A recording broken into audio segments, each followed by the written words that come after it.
the summer of 1989, Darrell Granger was a man adrift, his life a mosaic of cracked asphalt and unfulfilled promises. At 38, he bore the weight of too many years on construction sites, where the relentless churn of machinery and the acrid sting of cement dust had worn his spirit to a frayed thread. His girlfriend's departure, her final words, "You've got no direction," cutting deeper than any blade, left him haunted, a ghost in his own skin, moving through days that bled into one another without distinction. The city, with its clamor of horns and neon, was a cage he could no longer endure. Then he found salvation in a classified ad. A 1978 Dodge Chinook RV, its paint chipped, its engine rattling like a beggar's cup, its interior a testament to forgotten road trips with stained plaid upholstery and a dashboard warped by time. To Darrell, it wasn't just a vehicle, it was a lifeline, a vessel to carry him toward something he couldn't yet name. His destination was the Red Mountain Range in Wyoming, a wilderness whispered about in guidebooks as a place where the earth still held sway over men. The name alone conjured images of endless skies, pines that stood like ancient sentinels, and stars so numerous they seemed to mock the very idea of counting. Darrell packed light, canned beans, a six-pack of cheap beer, a few dog-eared novels, and his father's .38 revolver, its grip worn smooth by hands long gone. The Chinook coughed and groaned as he left the city behind, the urban sprawl giving way to rolling hills, then jagged peaks that loomed like the spine of some great beast. A dirt road, barely more than a suggestion, led him to a clearing encircled by pines, a creek's soft murmur threading through the silence. It was a sanctuary, a place to mend what the world had broken, or so he believed. This is the story of how that sanctuary turned predator, how Darrell's refuge became a crucible, and how something older than the mountains themselves marked him as its own. Told in the haunting, layered prose of John Langan, whose stories unravel reality to reveal the primal dread beneath. This documentary narrative by the forbidden excavation weaves Darrell's ordeal with those of other wanderers, RV campers, drifters, seekers, who ventured too far into the wild and found it staring back. Imagine yourself in that RV, the night closing in like a fist, a faint tap echoing on the metal walls.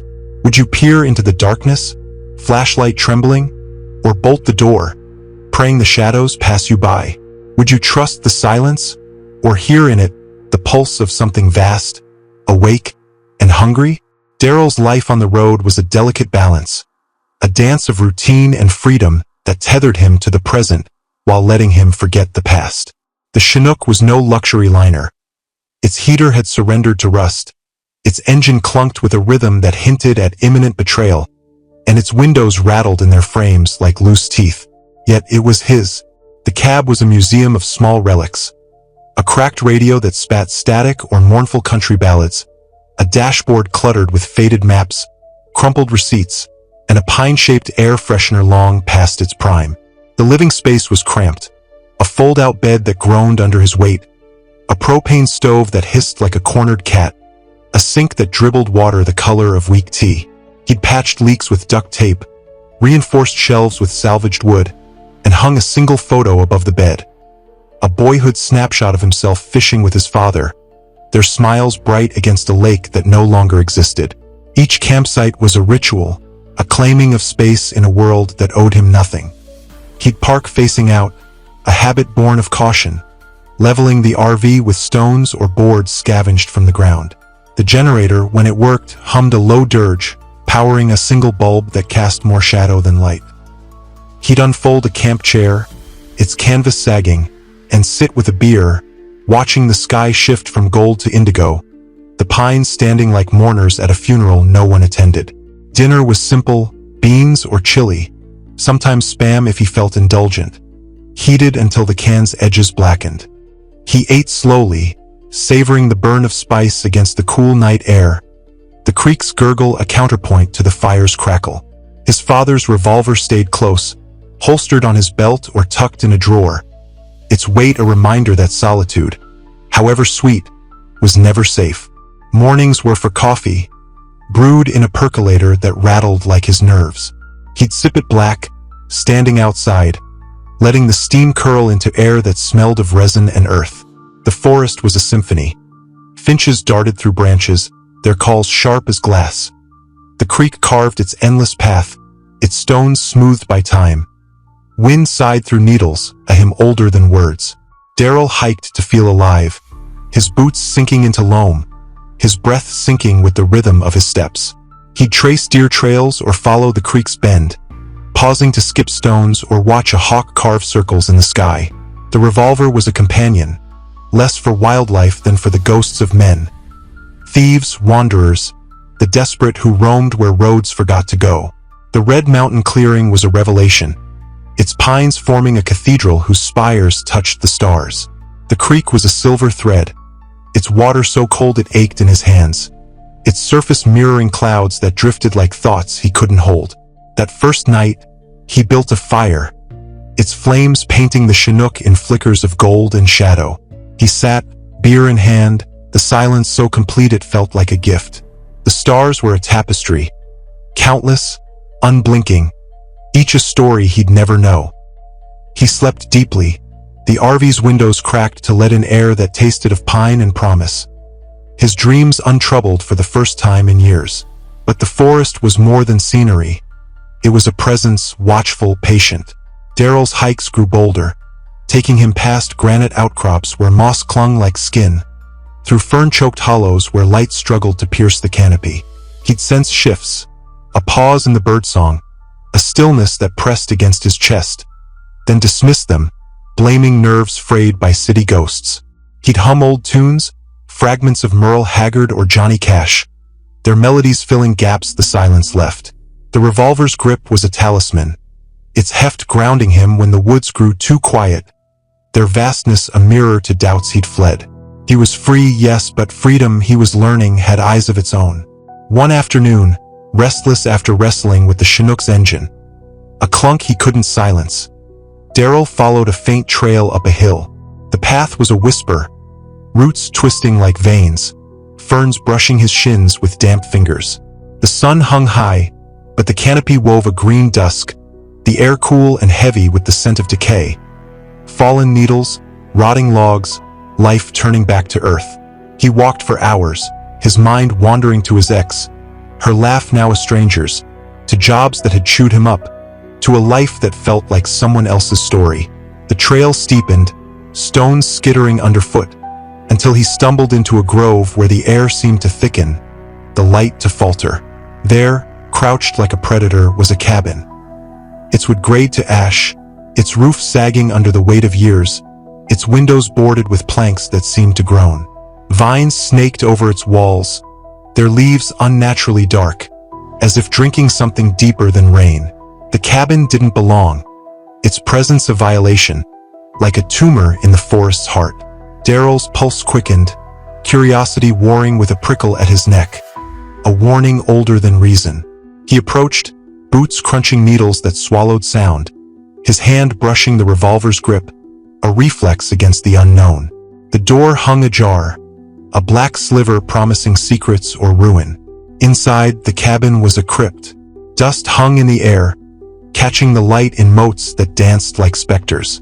Cobwebs draped from rafters, their strands trembling in a breeze he couldn't feel. A wood stove stood rusted, its pipe collapsed, a bed frame sagged in a corner, its mattress a nest of mold. The floor creaked under his weight, each step a confession to the silence. At the room's center, a table bore relics. Maps, their ink faded to ghosts, charting paths that looped into nowhere. Photographs, their edges curled, capturing men in hunting gear. Rifles slung low, faces carved from stone. Their eyes held something Darrell couldn't name. Fear, defiance, surrender. Staring past the lens into a truth the forest kept. One photo stopped him cold. A tall man, apart from the others, his face stern, his eyes like winter's edge, unblinking, unyielding. The image was older, 1940s maybe. Its sepia tones bled by time, yet the man's presence was alive, his gaze pinning Darrell where he stood. The air grew heavier, the cabin's walls seeming to lean inward, their shadows pooling deeper than light allowed. He flipped through the photos, each a shard of a story he didn't want to know. his fingers trembling as if the paper burned. A rustle snapped him alert. Leaves shifting outside, too deliberate for wind, too heavy for squirrels. His hand closed on the revolver, its metal a cold anchor, his breath shallow as he strained to hear. The sound stopped, silence rushing in like water, thick and suffocating. Then the door slammed shut, a force that shook the rafters, dust cascading like ash from a fire long dead. Daryl spun, gun raised, heart a drum in his chest, but the cabin was empty, its corners swallowing light like a throat.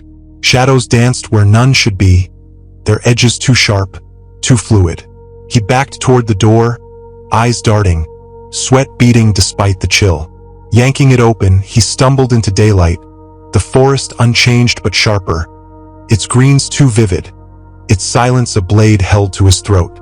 Outside, tracks marked the dirt, large, human, fresh, their tread deep, their stride long, leading from the cabin toward his camp. They weren't his, their size wrong, their weight impossible. Panic clawed his gut, a scream trapped behind his teeth. Who was out here in a wilderness that shunned men, and why were they drawn to his RV? He ran, the trail a gauntlet of roots and thorns, branches snagging his jacket like hands. His mind churned. Thieves, hermits, phantoms, each worse than the last. The clearing loomed, the Chinook a frail beacon, its hull gleaming under a sky that felt too vast, too watchful. He circled the RV, revolver drawn, breath ragged. The door was closed, the windows dark, but a smell hit him as he entered, rotting, putrid, like meat left to spoil in a locked room. The air inside was wrong, heavy, as if it had been waiting. The curtains were drawn tight, ones he hadn't touched, their fabric stiff with dust. The light switch clicked dead, the generator silent as a grave. His flashlight beam cut the gloom, landing on the table, where the impossible waited, the photograph, the tall man, his cold eyes boring into Daryl's soul. Scrawled across it, in a stain too dark, too viscous for ink, were the words "You're next."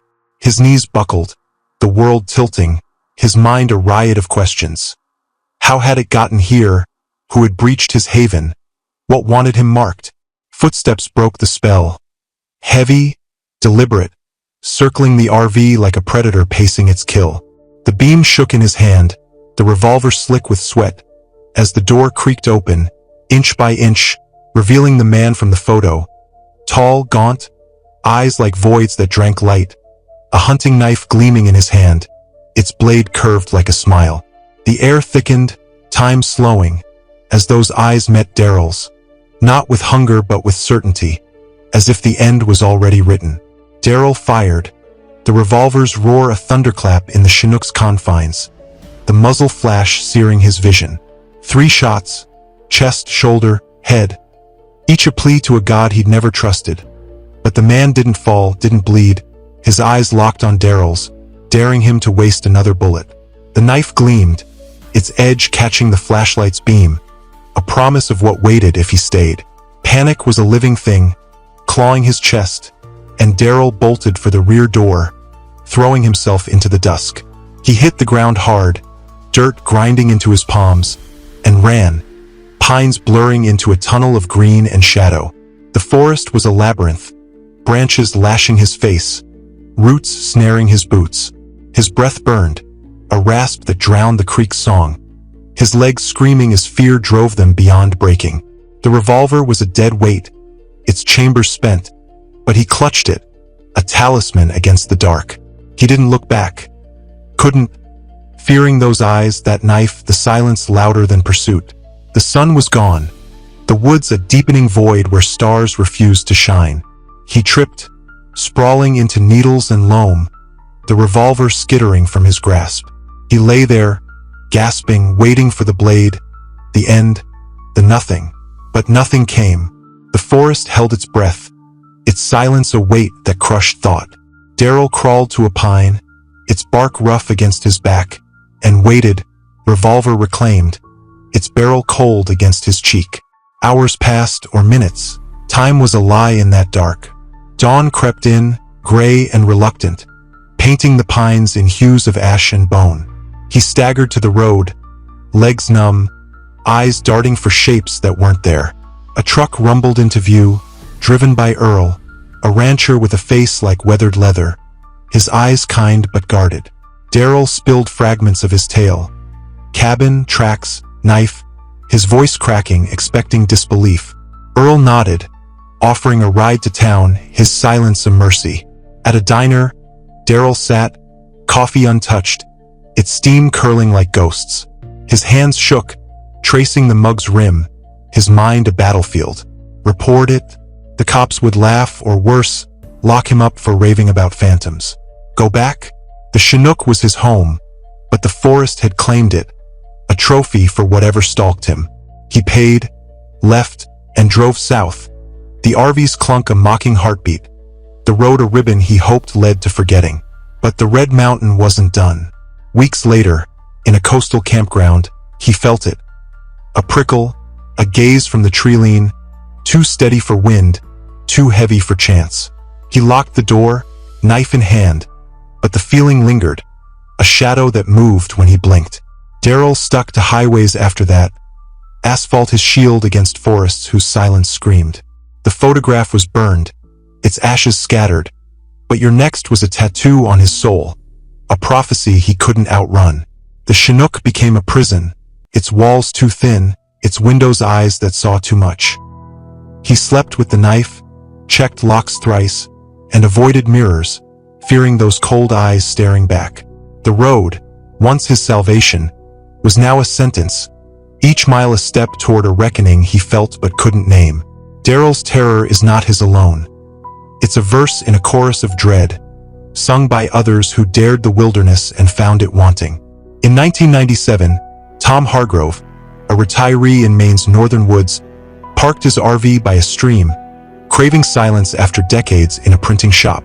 He saw a figure on a ridge, tall, upright, moving with a grace that mocked bone. That night, his RV shook, claws scraping metal, a growl vibrating the air like a tuning fork. He fired blindly, glimpsing yellow eyes that burned through the dark, and fled, leaving his camper to the forest. Rangers found it gutted, seats shredded, no tracks, no blood, only silence where answers should be. In Washington's Glenville, 1989, Sarah Klein, a drifter seeking peace, found a totem pole, its carvings, hollow-eyed figures, twisted mouths, shimmering in dusk's half-light. Tapping woke her, rhythmic, deliberate, scratches marking her RV like a ledger.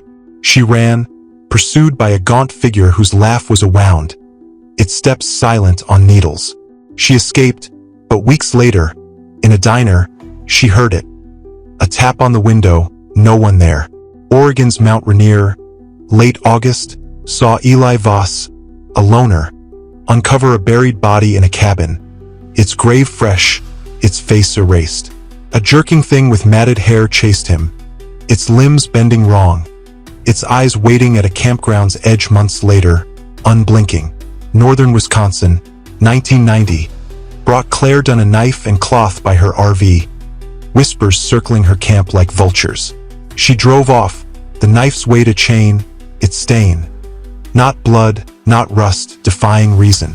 Idaho's Twin Pines, 1989, tested Mark Rains with howls that weren't coyote, gouges in trees oozing sap that blistered skin. He saw a man, gray-skinned, eyes like glass, standing on the road, unmoving as he sped away, the figure's gaze a hook in his mind. Oregon's Coast, 1991, gave Lena Hart a cairn of rocks, a bone beneath, then knocks and notes, go away. A body in an abandoned RV, its walls carved with symbols, confirmed her flight, their shapes haunting her dreams. In Minnesota, 1992, Paul Tress found boots by his RV, placed like offerings, their soles worn but clean. Scrapes circled his camp, too high for bears, too precise for chance. He fled, but saw eyes pale, too large. In his rearview mirror, miles from the woods. Montana, 1990, left Jenny Cole with photos. Hikers, smiling, then blurred, their faces erased. Left on her dashboard, no lock breached. A figure watched her fire, its silhouette too tall, too still. California, 1993, gave Amos Reed a cabin, its floor stained, its air thick with decay. He ran from a shape that hummed, its voice not sound but pressure, collapsing thought. Nevada, 1988, marked Tara Lynn with tracks, human, clawed, circling her RV ending at air. She heard laughter, sourceless, and found scratches inside, as if the metal wept. Each tale shares a signature, silence, marks, figures that defy flesh, eyes that know your name. Campers, alone, are beacons, their RVs frail against a wild that hunts with purpose. Some call them spirits, others cryptids, Wendigo, skinwalker, shadows born of Earth's wrath. A few whisper of keepers, bound to roots and stone, punishing those who take without giving. The truth is a void, its edges sharper than claws. The traces are relentless, mocking reason. Daryl's RV bore scratches, 3, deep, spaced for fingers, not paws, too high for any beast. The metal curled inward, as if clawed by a press, no tool marks to explain it. The photograph, impossibly moved, carried a stain. Not blood, not ink, but viscous, reeking of rot. Its words, "You're next," etched with intent. Tracks near the cabin were human, oversized, their tread sinking 6 inches, suggesting weight no man could bear. They led 40 feet, then stopped, no scuff, no leap, as if the walker ascended or unraveled. The knife, its blade dark, was no hunter's tool. Its curve too deliberate, its balance wrong, like a relic from a forge no fire could tend. Other accounts echo this anomaly. Tom's RV had gouges inside, through steel, as if claws reached from nowhere. Sarah's totem bore symbols, loops, angles, eyes, that shifted in photos, no lens capturing their truth. Eli's body lay untouched by flies, its grave fresh, its clothes modern yet unweathered. Claire's knife paired with cloth, its stain defying labs, not organic, not mineral, just there. Mark's tree marks oozed sap that burned skin, no plant known to science. Lena's cairns were precise, their rocks unweathered, stacked with care no wind could claim. Objects persist, knives, boots, photos left like taunts. Tracks end mid-stride, casts crumbling to dust, as if the earth rejects them. RVs are scarred, metal peeled like flesh, yet no shavings litter the ground. Silence precedes attacks, wildlife fleeing, air thickening like syrup. Figures blur in photos, their eyes too bright, then vanish when viewed again. Radios spike static, batteries drain, screens flicker with shapes no code can name. Official reports, vandalism, rogue animal, buckle under scrutiny. No DNA, no fur, no bones, only absence where proof should stand. The forbidden excavation holds these relics. Gouged metal, stained cloth, photos that chill, proof of something real, something that chooses its moments. What drives these stalkers? Hunger is too small, too human. Daryl's hunter didn't kill. It marked, watched, its knife a promise, not a deed. Others show the same restraint, circling, scratching, whispering, as if fear is their meat, not flesh. Territory tempts logic, roads scar the wild, campsites litter sacred ground. But why the relics, the precision? These aren't beasts guarding dens. They're judges, their verdict etched in claw and shadow. They choose dusk, storms, solitude, as if they've studied us, mapped our frailties. Adaptation offers a thread. Forests, vast and untouched, could breed anomalies. Men gone feral, beasts warped by time, toxin, or hunger. Yet no mutation explains the uniformity. Eyes, claws, silence, across states, decades, lives. A deeper truth claws forth. These are ancient, born when mountains were young. Caves beneath pines, rivers cutting stone, ridges hiding hollows. Could they cradle keepers, stirred by our noise? Native tales speak of spirits. Wendigo, skinwalker, shapes that punish greed. Their hunger not for blood but for terror's weight. The Red Mountain, Mount Rainier, Twin Pines, their names shift, but their pulse is one. John Langan's worlds weave the now with the primal. And here, the forest is alive, its roots threading malice, its canopy a lid on secrets older than bone. These figures might be its eyes, its claws, avenging trespass with a patience that humbles time. Or it's simpler. We've strayed too far, and the wild reclaims us, not with storms but with shadows that know our names. Daryl's question, why me? Is a wound, prey, witness, or warning. The wilderness doesn't answer. It waits, its silence a blade sharper than steel. Daryl sold the Chinook in 1990. It scratches a story he couldn't tell. He lives on California's coast, in a campground where the ocean's roar drowns the silence he fears.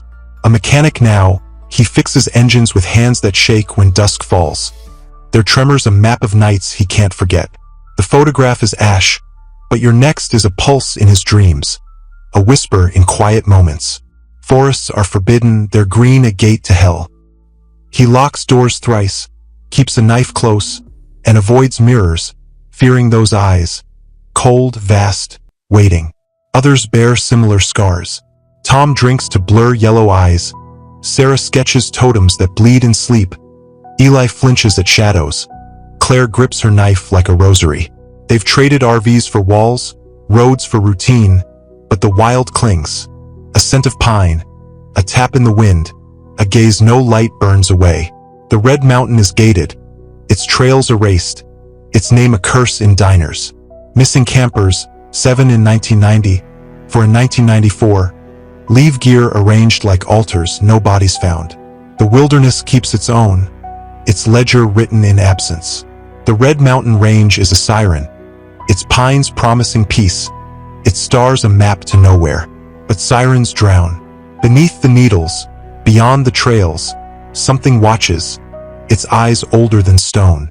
Daryl Granger's story, and those of others, is a warning carved in claw and fear. The wild isn't yours. Chooses, it hunts, it remembers. Picture that clearing, night falling, a tap on your RV's wall. Would you face it, heart pounding, or flee, knowing some roads circle back? Share your choice below. What would you do in Daryl's place? The forbidden excavation holds these truths, not to solve but to honor. The Red Mountain waits, its silence a promise no one escapes.